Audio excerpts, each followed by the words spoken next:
Good morning folks, Drew's Farming Life back again today. It's another fine day here in Scotland. Unfortunately, yesterday was an absolute pisser, so it's only suiting that today should be dry, but today is freezing. There's ice everywhere, so tread carefully. Maggie's found some baler twine to play with. Some dog. So it's that time of year again. We've now got the 2 feed wagons going again, so they're both the exact same, except what we've done is we've put the wee tractor that's usually on the main feed wagon, we've put it on the spare feed wagon. Spare feed wagon's just in case that other one breaks down, but during the winter we've got it, and we use it for feeding the young stock and this, that and the next, so there's a bit less pressure off the main feed wagon, and then that means it's less likely to break down because it's not getting used as often. So it's also a lot quicker for feeding. That's the main thing, because Dad, when I'm feeding the main lot, can feed a couple of loads with this wagon or vice versa, but the main lot's been fed. Dad's already fed a load with this, and I've got 2 loads left to feed with this, so he just parked out the road. I'm now going to feed the calving lot with it. One thing I really like about this wagon is it's got the old chain driven chute, and it feeds out really fast compared to the other one. The other one got ripped off years ago, and they put the plastic conveyor on it, which is good enough, but it has its bollers at times and it doesn't feed out as fast. The chains on this one go like hell, and that basically means that it feeds out faster, which is brilliant. So feeding these big loads to the young stock with it is a dream. It's very easy. I've already put a bucket of silage in this, so I am now starting the PTO to get it mixing.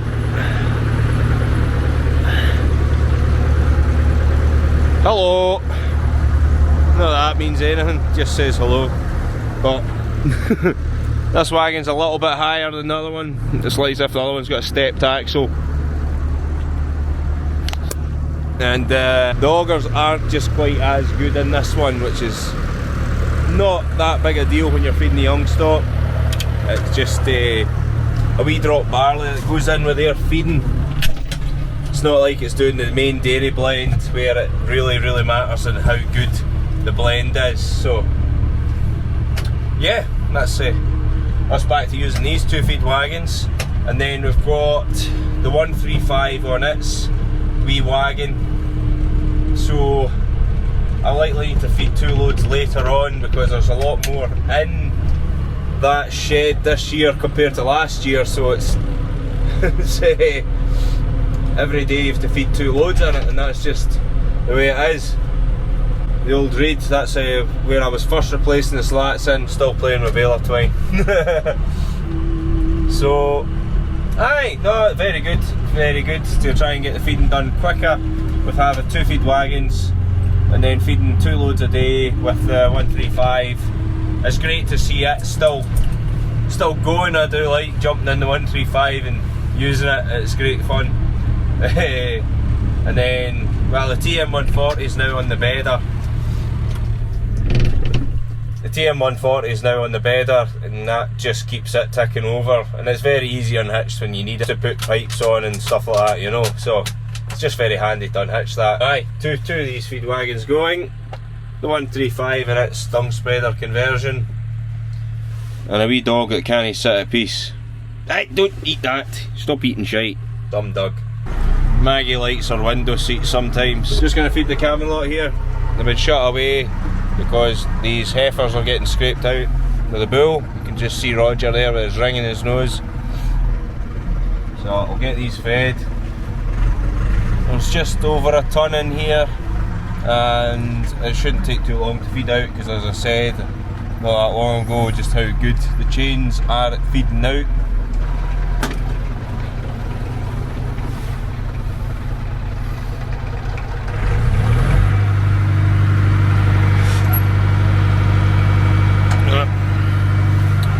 It helps the hydraulics work. What the hydraulics are on. What's going on here? Just as I was saying how good it was at feeding out, the floor didn't work. Doesn't mean it's not got its bothers. So I'm getting my hammer here and I'm going to hit it and see what happens. Ay ay ay. Wee short stumpy big bugger. That should do the trick. Stuck, I don't know.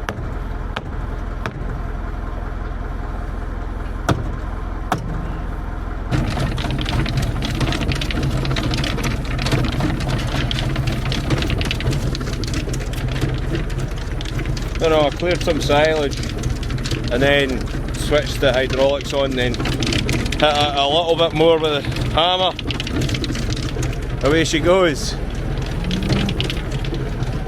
I don't know, maybe the hydraulic motor's no good enough, but one of the problems with this wagon is we don't have a side door,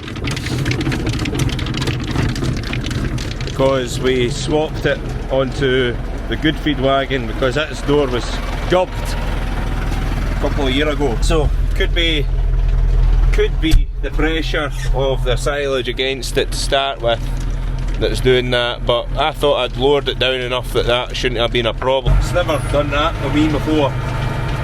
Get this PTO on, and away we go.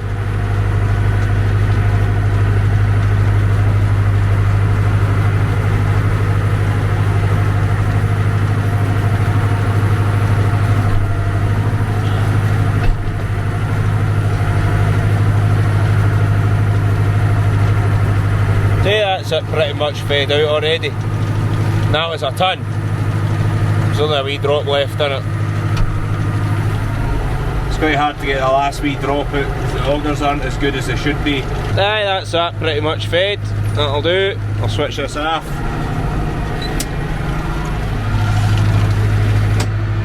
Always got to remember not to push the middle, because the middle is the side door that's not there. So you press that, oil goes everywhere. Right, got the fat bullocks to feed now. Always put a bit of silage in first for this wagon, for definite, and then it goes up against the door, and that makes a wee seal. And then it means it mixes better. So, not much else we can do about it. Till we either make another door or, I don't know. I'm not sure if that'll happen or not, but maybe in time. Other things to do first. Just going to get 2 big buckets of barley here, fling it in the wagon, and then get some yeast and fling it in. Right, I've got my second bucket of barley now. Plenty of this crimp barley. Use our own homegrown stuff, you know. What we're using is yeast from Agriloid here. Got a big pallet of it, about a bag or a bag and a half goes in every day for the main lot, and for the fat bullocks we're putting in half a bag, and that helps improve rumen function so it increases the bacteria in the rumen and helps digest the barley, which means we improve the efficiency of, well, the bullocks' rumen, or cow's rumen for the dairy, so you're not wasting any feeding. The idea behind that, you find that out by getting some fresh cow shite basically, and you sieve it and then see how much barley is coming through and if there's a lot of it, well, your rumen function's not that brilliant, and if there's hardly any, well, it means it is working pretty well. We found that there was a little bit too much coming through, so this is what we're doing. We're putting some of this in, and we're going to find out, can't remember when, how much it's improved by adding this, and whether it's going to be worth it in the long run of things. But I dare say anything that improves the overall efficiency of the rumen working is probably worth putting in to try and, well, improve its efficiency. Save money, save feeding. Cut this open, put half a bag in.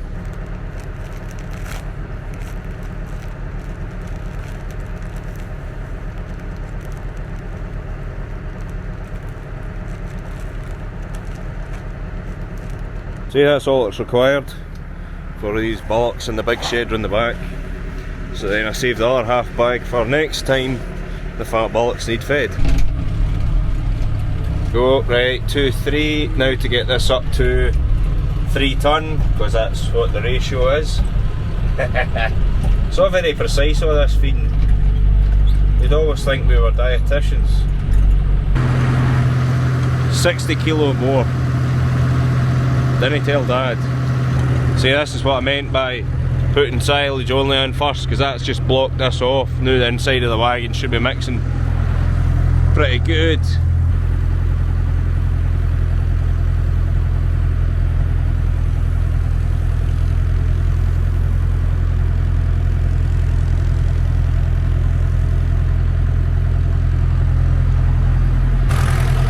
Maggie has sat on her perch since I left her. Good girl.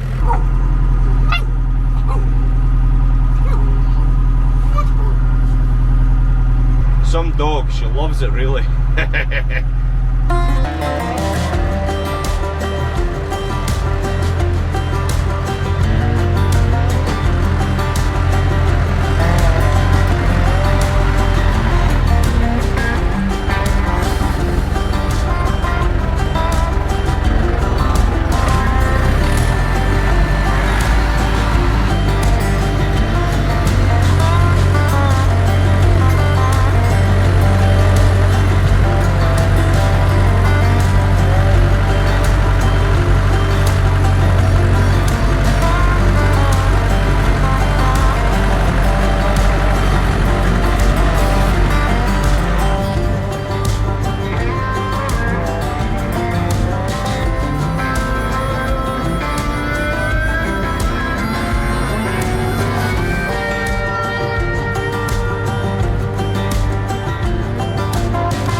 These big lads are quite happy with their feeding. As you can see, despite the lack of side door, it's still a pretty even blend.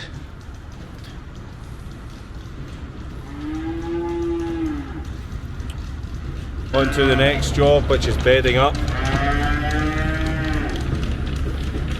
They're not that dirty, but they still need bedded every day. These guys are roaring because they're wanting their cake. Thought I'd leave this running, try and get some more out of it, but it's slowly coming. See, the augers are that brilliant, like it's needing thickened up here and redone, but it's not worth it. That would shove all that out, but it doesn't matter, all that comes out in the next load anyway, so I hope you're not all as bored as Maggie is. This just isn't the chop and chase that she wants, you know, like chasing my neighbour's hens.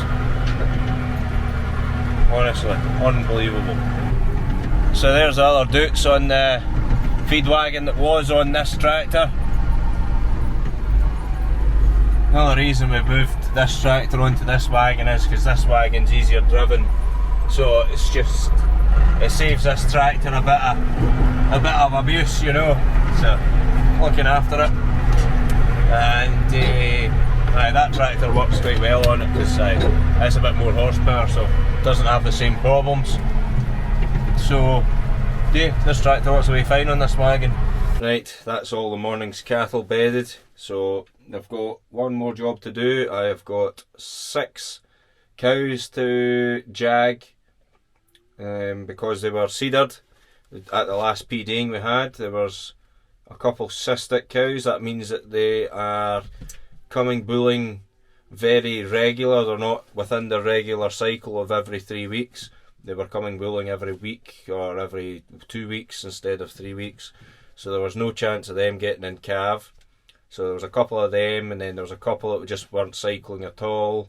That's just one of the things. You just keep an eye on them, and then you can get them going by putting one of these seeders in, and that gets their cycle starting going again.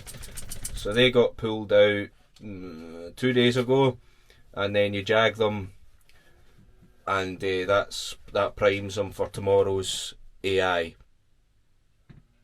What are you doing? Right, let's go have a look at them.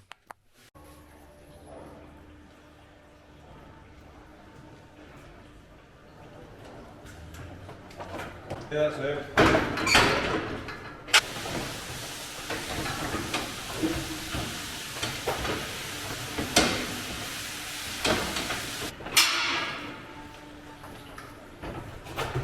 Well, that's them all done. So tomorrow I will AI them, and they should get in calf, hopefully. If not, they'll start cycling again, which will be very good as well, and then potentially the next time they get AI'd after that, they'll get in calf. So that should be a stronger heat, they call it. I think that's what the vet said. The second time that they come round after they get seeded, their second heat cycle is stronger than the one produced by the first seeder. So I'll shut these guys up into their feeding, and then they'll get milk this afternoon. Anyway, so that's what's been happening on the farm. Hope you all enjoyed today's video. I'll hopefully be back again soon with some more for you. Hope you all enjoyed. We'll see you all next time.